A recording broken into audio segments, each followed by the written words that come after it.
They were introducing the program.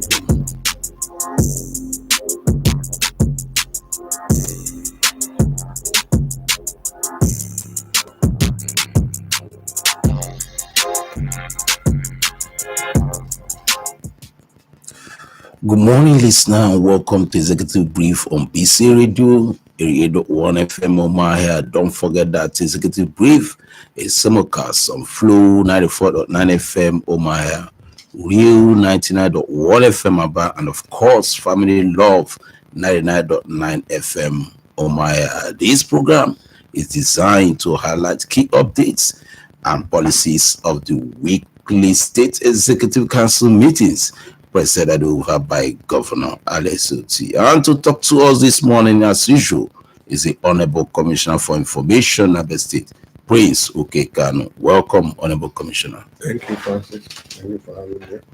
Good morning, listeners. And of course, my colleague Ijamo Wakama is also here to do the honors with me. Welcome, IJ. Thank you so much. Good morning, esteemed listener.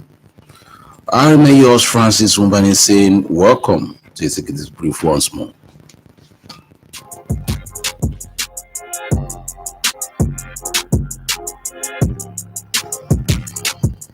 All right, Honorable Commissioner, let me just go straight to the questions we have for you this morning. Of course, the ESCO held yesterday, and as usual, followed by the ESCO briefings. While the second Abia International Trade Fair is kicking off today in Abia, incidentally, this was part of the ESCO briefing yesterday. So, Honorable Commissioner, can you throw more light on this?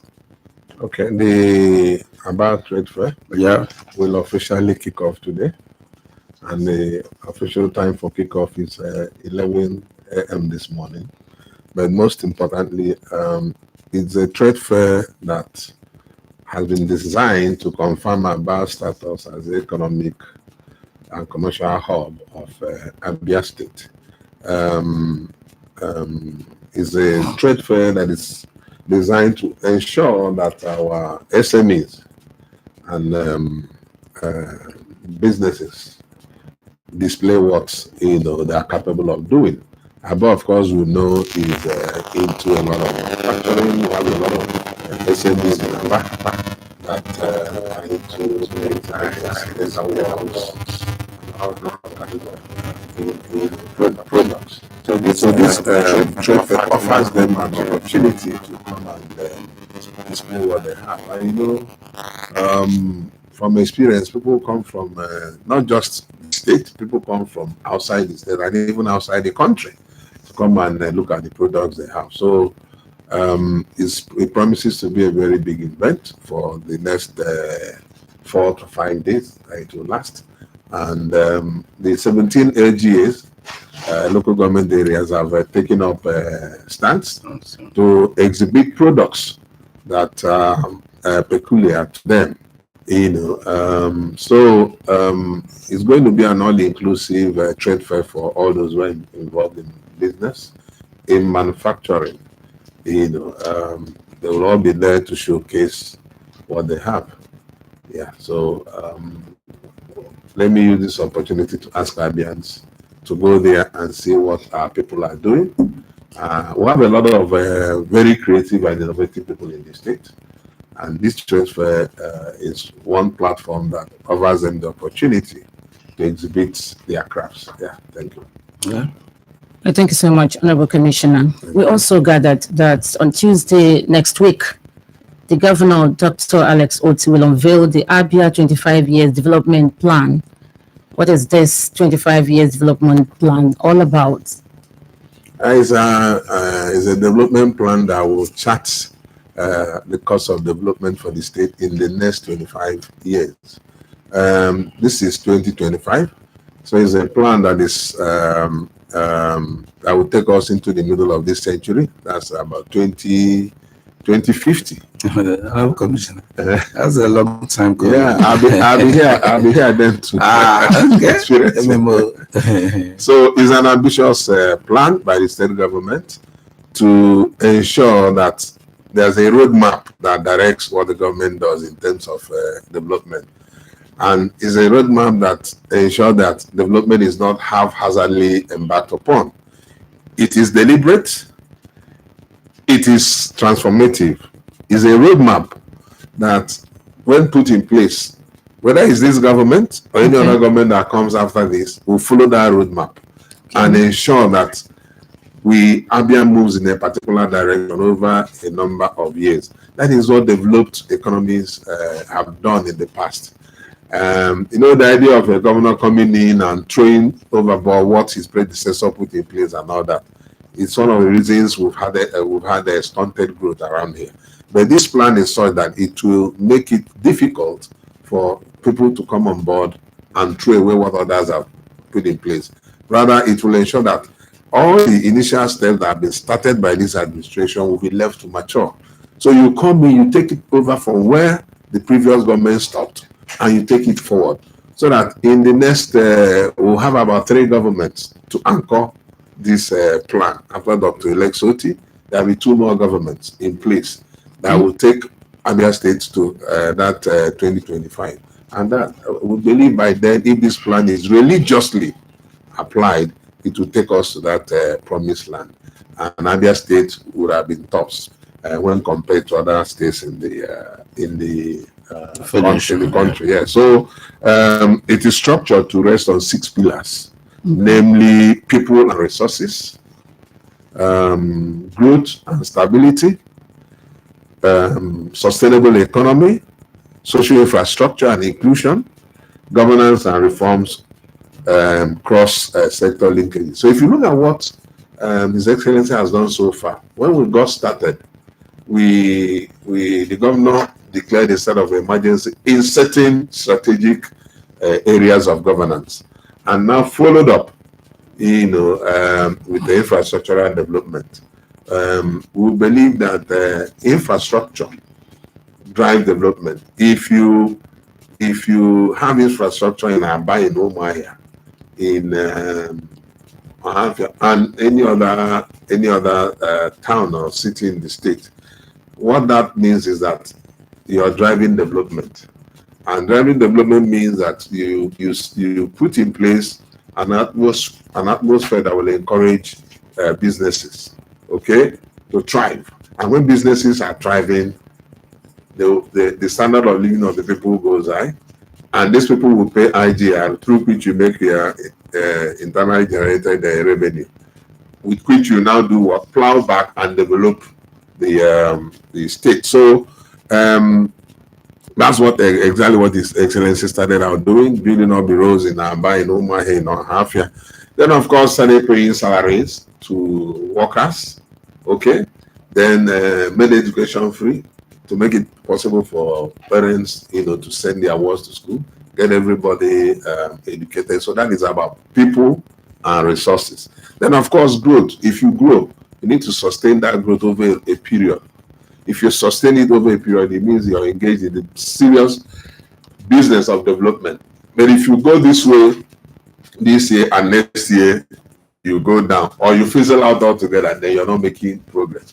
So if you're talking of growth, it needs to be sustained at a certain level. And the stability means there needs to be peace in the state, peace and security. Without peace and security, nothing thrives. So you talk of social infrastructure, the hospitals, the schools, mass transit, buses and all that. Governance and reforms. We are reforming the civil service, the government strengthening institutions in the state. You can see that today in the 17 local government areas, we have newly built up state-of-the-art courtrooms, right? Where justice will be dispensed. We'll have the courts. We'll have the primary health care centers, taking care of the health of the people and all that. This is what social services government is all about. Then, of course, cross-sector linkages. When you put these things in place, you can now link up. What happens in education affects what happens in health. What happens in health affects what happens in civil service, because from education, you prepare people to take up positions, to run the system. If they're running the system, they need to be healthy. That is where health comes in. So there's a whole linkage of development.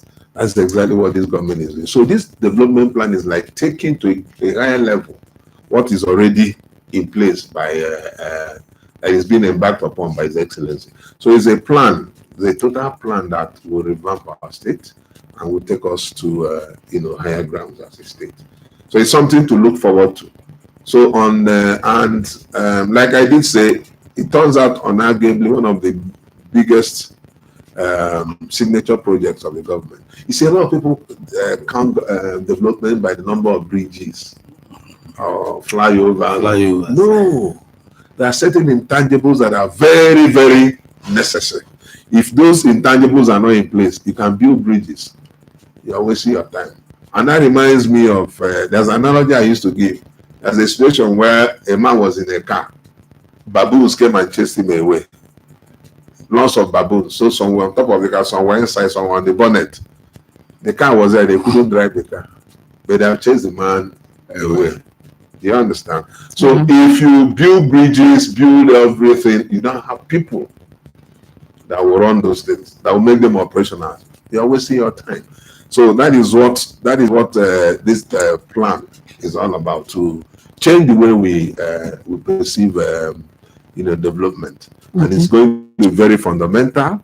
On the 16th, His Excellency will formally unveil that plan.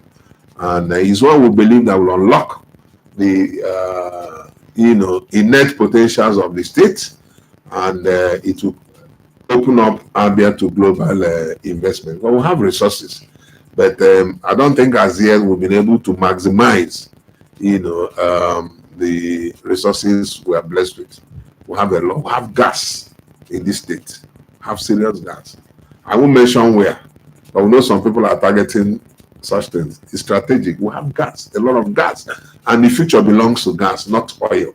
Okay. Do you understand? So this is a very rich state. We have mineral resources, a lot. Even in Omaya here, here we have what is it? It's not limestone. Well, I can't remember that stuff now. But kaolin. We have kaolin. We have all kinds of stuff. Not very far from here. Right here in Omaya. And here these things have not been fully tapped. So this development plan will help the states to open up the state very well. Ensure that our innate potentials are tapped. And once that happens, you find out that you begin to attract the rest of the world to come here and invest. So this is an all-inclusive plan. It's a future-ready plan. It's future-proof. And it's so that, like I did say, if it's religiously implemented, our state will be the better for it. Thank you.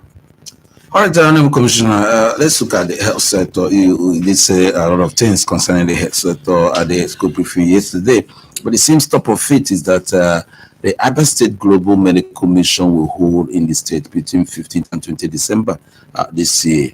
It seems like the state government, the Abia Diaspora Council, and of course, Minister of Health are collaborating for this. What's the target, sir? Well, the target is the people. Who else? This will be the third in the series since this administration, since the inception of this administration. The first one was in 2023.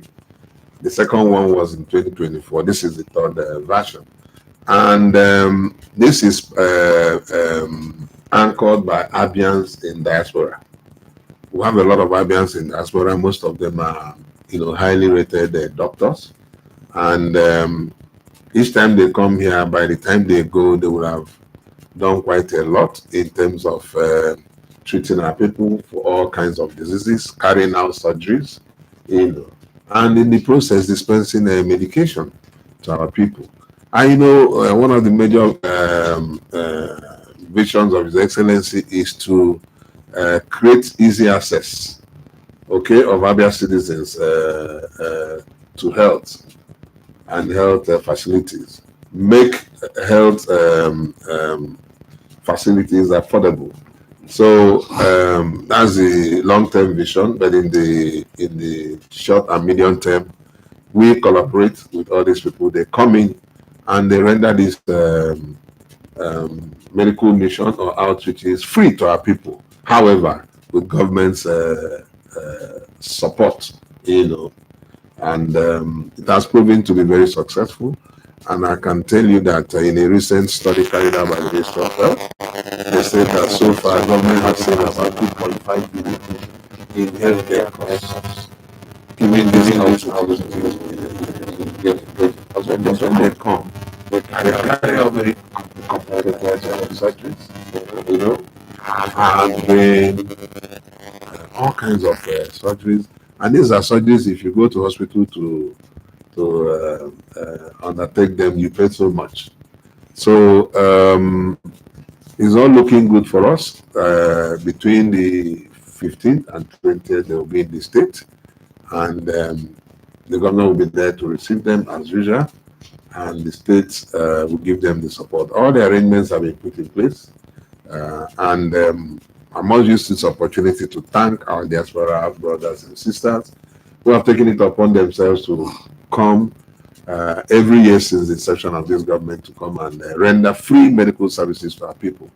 It's a great job that I do it. Thank you. All right, thank you, sir. Okay, sir. What's the updates on the upgraded functionalization of the state's primary health centers? I think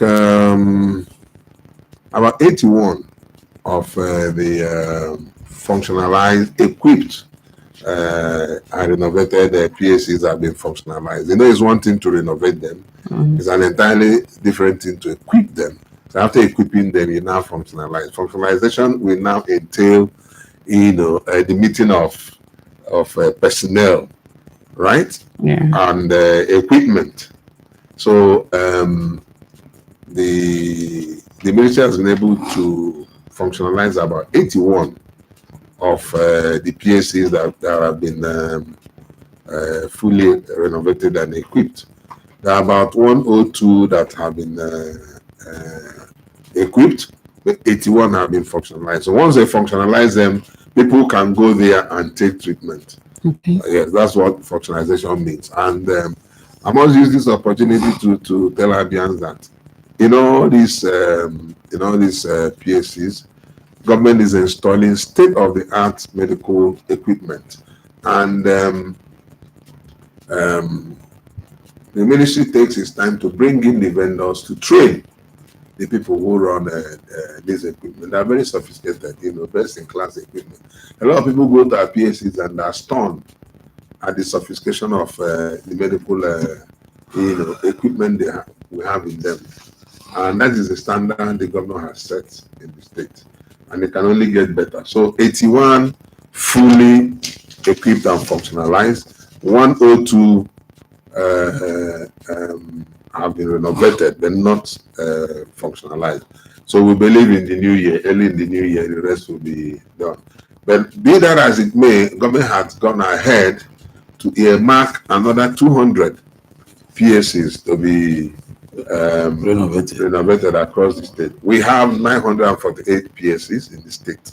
Okay. And strategically, the government is taking them in batches. So first time out, we took 200 and made sure that every political ward in the state will get one. Those who got two are the very large political wards in the state. So they got additional one. So that's how come it's 200. In the next phase, another 200, and it will keep spreading until 948 of them are built up. Then in a related development, we'll have the PSCs that are being built by the federal government. Okay. So for those ones, we'll have about 40 out of 70 of them. They are called impact. They are referred to as impact PSCs. So there are about 70. 40 are fully built up and equipped, and will be functionalized within the next fortnight, 2 weeks. Okay. Functionalized, yeah. So the federal government is collaborating with the state in that regard. All right, Honorable Commissioner, before we open the line for now, a lot of people have even started calling it. Before we open the line officially, Abia was recently adopted as the first pilot partner in the Federal Civil Service Commission's national strategic plan. What's this strategic plan all about, and what does it portend for Abia State? Well, what it portends is that the state has continued to receive rare reviews and recognitions across board in the country. So when the civil service commissions across the country decided to get together during their 44th annual national conference, they chose Abia State. And when they did meet the governor, I was privileged to be at that meeting. They told His Excellency they chose Abia State because of his good works and what he's been able to do in office within the past 2.5 years. So that's why I said the state is receiving rare reviews, and recognition. So they came here, and there's a plan, a pilot plan by the commission to what they call a partnership, first pilot partnership between the Federal Civil Service Commission and states. And they decided to use Abia State as a pilot state for that,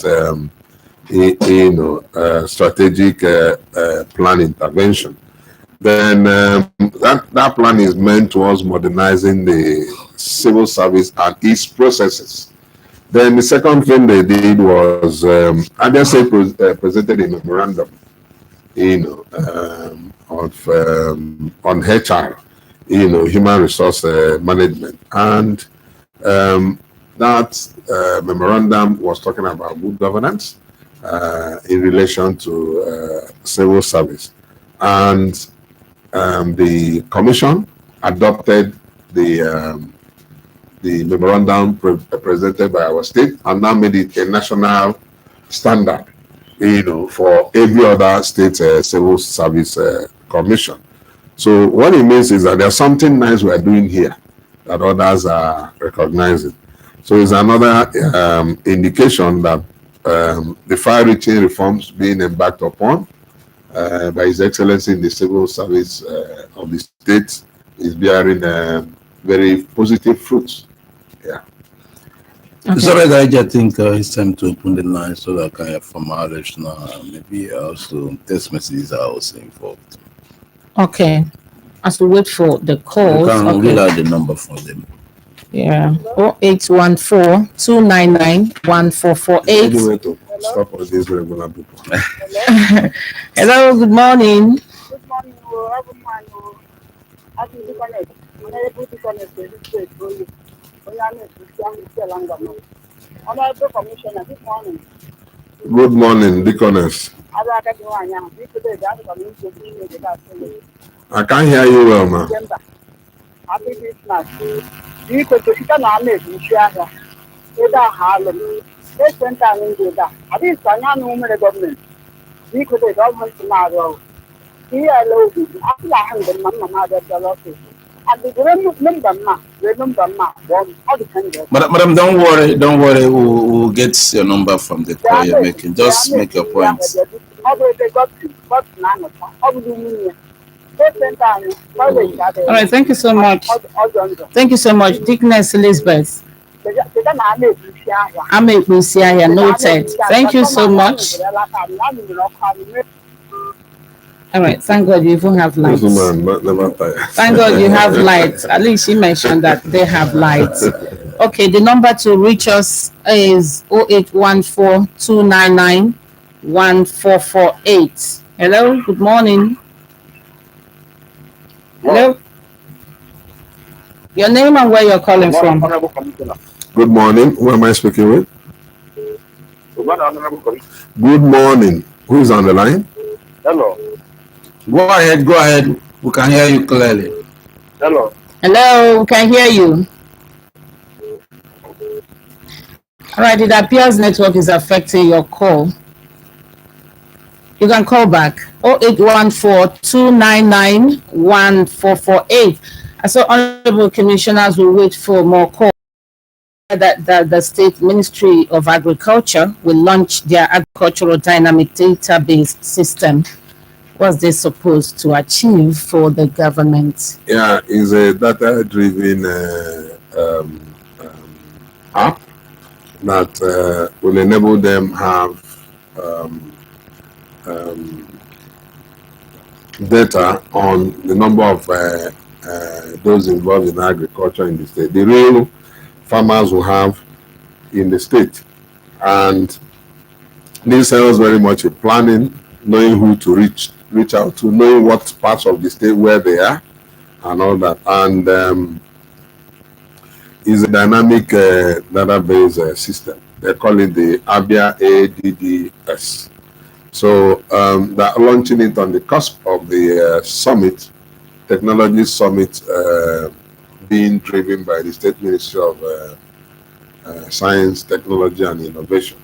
So that app, when operational, will help, or that system rather, will help our agricultural ministry to have numbers, whatever you want to know, in terms of land that is available for cultivation in a particular area. In terms, I hear in terms of even the soil texture of particular areas, they will have an idea. And I can tell you, no, rice will not thrive, rice planting will not thrive in this part of the state, go to the other part of the state. And if they have family implements or support to give to farmers, they will have an idea of who and whom they are giving it to. Not emergency farmers. The real farmers. Yeah, the real farmers, they will target the real farmers. Okay. So at the last count, I heard they had about 43,000 farmers on their list. Yeah. Hello? Maybe the number would have gone up. Yeah. Honorable Commissioner, good morning, sir. Good morning, sir. Whom am I speaking with? Hello? Hello, Good go morning. ahead. Honorable Commissioner, good morning, sir. Good morning. I am Mr. Charles of Ebu from Okay. Umuahia. Charles of Ebu. Please, my question goes this way. 3 or 4 months ago, government of Abia State made mention of paying death benefit to the deceased Abia staff. Up to now, we've not seen anything. So they made promise to do what? They said that the government of NSOT made mention of paying a death benefit to the deceased Abia staff. Okay. Up to now, we've not had anything. Are you affected? Hello? Are you affected? Are you? Yes, I am affected. My wife is yes. So have you gone to the office of the Accountant General or Commissioner for Finance to know exactly what's going on? Have you asked questions? I'm not going to. So I don't think right now you come and come and say you're not going. So I am making an inquiry, right? But when you make inquiries and you don't appear to have a clarity about what's happening, coming to radio will now be justified. But you may be sure that if you go there, that's why I first asked you, are you affected? You may go there and you hear them started paying. You understand? Yeah, so try and ask questions first. Then when you don't get the answers you have, when you come here, you can lay your complaints, they will know what to do. Okay. Yeah, thank you, Mr. Fable. Thank you, my committee. You're welcome. Thank you. Okay. The number once again is 0814 299 1448. Hello? Good afternoon, Honorable Commissioner. I am calling from World Bank. Chidex. This is the What do you say? our performing governor. And Thank you. Yoma Ochi, Yoma Abia State. God is really using you in the anticipation to bring about the desired change we have been yet, through the creation of this state. It is there and it's very suitable for everybody to see. I thank you also for coming to, anchor this executive brief. We have something up and everything that we are doing is indeed interesting. So I have called to thank and encourage the governor and the team and to say that God will be with you until you Abia. You take Abia to the age of Abia. Honorable Commissioner, I also want to bring to your attention that my dad has not been able to be verified. I have undergone all the verification, pensioner verification activities on our society, and up till now, his phone has not been able to test you. I want to plead that you use your good office to help in this regard.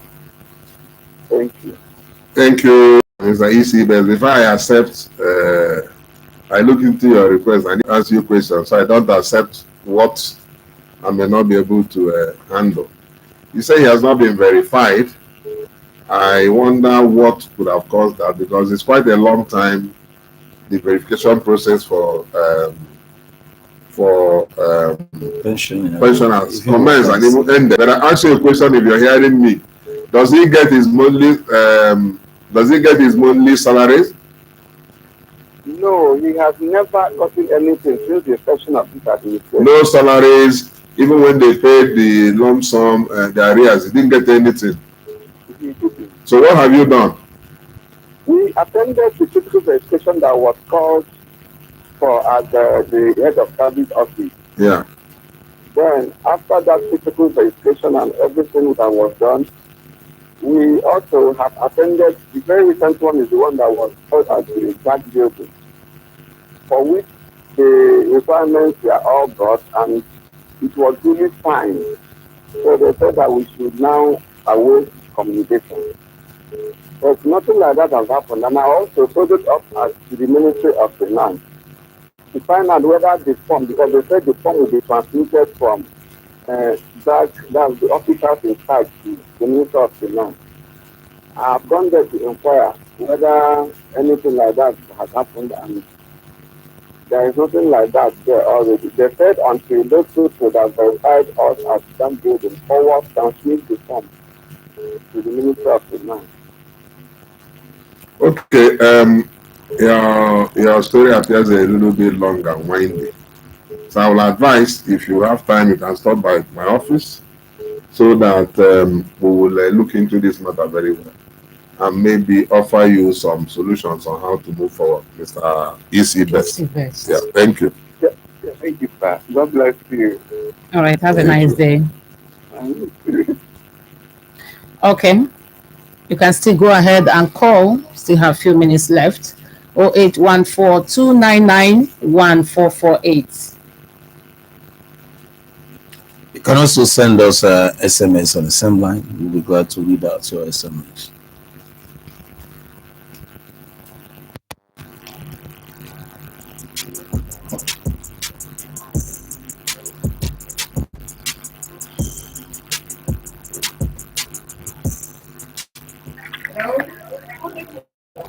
Good morning. Hello. Okay, we lost that call. I think Francis will take the next question. It's all right, Honorable Commissioner. This one is a little bit out of what transpired at the ESCO briefing yesterday. Try to answer or that, but this one has to do with a security situation. One of the security situation across the country today. What are the assurances from government that we're gonna have security peace this Xmas? We're hearing from neighboring states what's happening. Lucky Abbey has been very, very peaceful. In fact, one of, if not the most peaceful state across the nation right now. But then goes around, comes around, looking at things that are happening across our neighboring states. Are we sure of peace and security this Xmas? are you assured you'll be alive by tomorrow? Well, Commissioner, you know, it's a responsibility of government to protect our lives and property. No, I needed to hit at that. Let me answer your question. Security of lives forms part of the major functions of government. The welfare and security of the citizenry. These are the two most important aspects of governance, right? Yeah. And I must say that His Excellency Dr. Lex Otti has taken the issue of, in fact, those two issues very seriously, particularly security. Because in terms of security, where in a state where there's no security, it affects every other thing that goes on there. And what has happened over the period in the past 30 months is a pointer to how serious the governor takes the issue of security. Of course, we know what happened around Lokanta when we came in. Lokanta was an ungoverned space, and all kinds of things were happening there. And the solution was, put together, and peace and harmony was restored in that part of the state. And this thing has gone on around the Sukwata area and all that, right? Yes. So the issue of security is one that His Excellency does not take lightly. And recently, there were some breaches, security breaches along, this is breaking, along the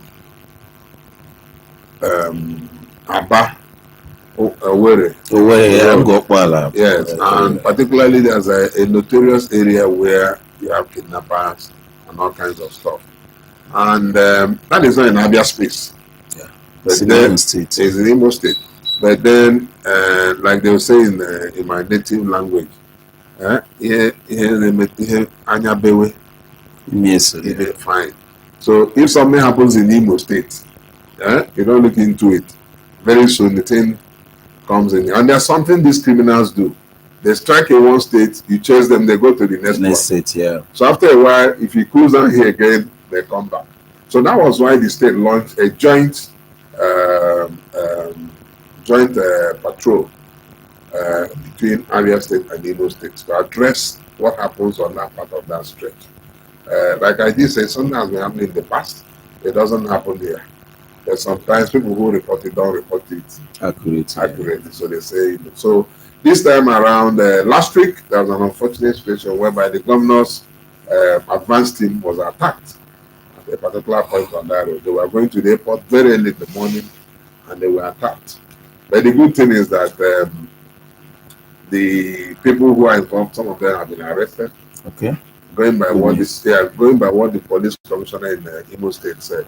And there's even one I read up that they have a particular house where they stay and not just kidnap, I think they even engage in organ harvesting. So these people are criminals that need to be smoked out. And I can assure you that from our own end here, nothing will be spared, to flush out those undesirable elements. But it's just as well now that the state government is now collaborating with Imo, so that corridor becomes very safe. But for the whole of the state, Francis, government is not resting on its laurels. You can see that, relatively speaking, the security of the state has been stable. Yeah, very stable. Very reasonable, and that's part of the reason people are feeling very free. Investors are coming here to ask questions what they can come and do here. And I want to tell you that there will be an influx of people during the Yuletide season. Yeah. A lot of people are coming back. Not just because the state government has put a lot of infrastructure in place. They are coming back because they have that sense of security, that when they come here, they will enjoy themselves and leave the state unhurt. And that kidnappers will not be peering over their fences, and all that. So the security situation in the state is quite commendable. And it can only get better as, the Yuletide season progresses. Sorry, sir. That's very reassuring. Hello. You are happy now, Francis. Good day. Were you scared they were going to carry you? No. You have very high kidnap value, so I think we have a caller here, sir. so go ahead. Hello. Good morning. Hello. Good day, Honorable Commissioner. Good morning. Who am I speaking with? Hello. Hello, go ahead. Your name and where you're calling from. So we lost that one. Hello. Good morning, my Honorable Commissioner there.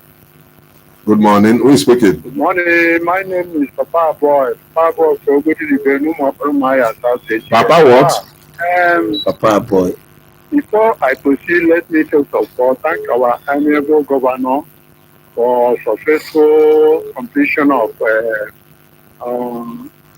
Urekal Autonomous Community Health Center. I thank him for that.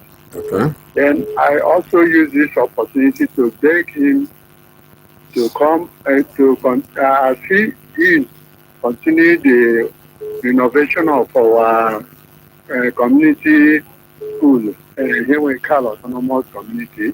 I take him to facilitate the competition because some of the staff there, even the students are studying under the tree because the work has not been completed. Thank you so much.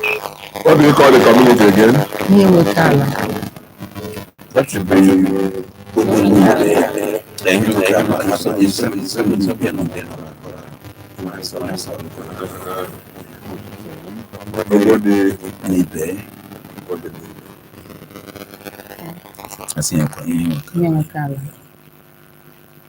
That's Papa Boy. That's my area. Okay. My ASICs. Renovation of schools ongoing, but yet Yeah. to finish, right? But they've completed the health center. Okay. Hello. Hello. Hello. Good morning. Honorable Commissioner. You just Good have a morning. minute, please. Your name and where Who's you're speaking? calling from, please. I'm calling from. The name? Hello, are you hearing me? Yes. Your name? Okay. Calling from. Nkwachukwu. Nkwachukwu. I want to thank the Honorable Commissioner, the Governor, to the Honorable Commissioner, for the marvelous work the bank can see the numerous work is doing in the state. It's a good and real issue of the teachers' promotion exams. Because I wouldn't want people to capitalize on minor things like that, which the result has not been given in 2035 has not been given to all those who is due to have them. And we're hearing that they are considering, cutting off, reducing, taking up in the cut-off mark upwards from the original 60% cut-off mark for those who pass the exams, which is not in good interest of the majority of those who took the exams. So I want to appeal to the government to look into it and act accordingly. Thank you, sir. Thank you, Mr. Nkwachukwu Okoronkwo. I'm happy you said what you said is speculative from the account. You had rumor or something. You're not very sure. I will advise you go ahead to confirm what you're saying. And if you're sure of your facts, please bring them forward. If possible, to my office, not just here on radio.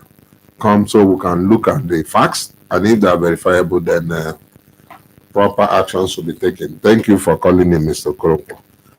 I think our time is fast spent, IJ. We'll have to just pause on the program today. If we continue the course, we'll keep them coming. Those that couldn't reach us today can always do so next Tuesday. Honorable Commissioner, it's been a pleasure having you once more on Executive Brief. Thank you, Francis, for having me. And thank you, listeners. From IJ. Thank you so much, wonderful listener, for being part of Executive Brief today. Okay, we have a lot of people in the studio. Chukwumemele, Okezemba, Chinedu, of course, other hands in the studio. And on behalf of our partners, our partner station, I'm talking about Flow FM Omahia, Real FM, and Family Love Omahia. It's me, Francis Umupani, saying bye for now. Keep it there with us. Same time next week.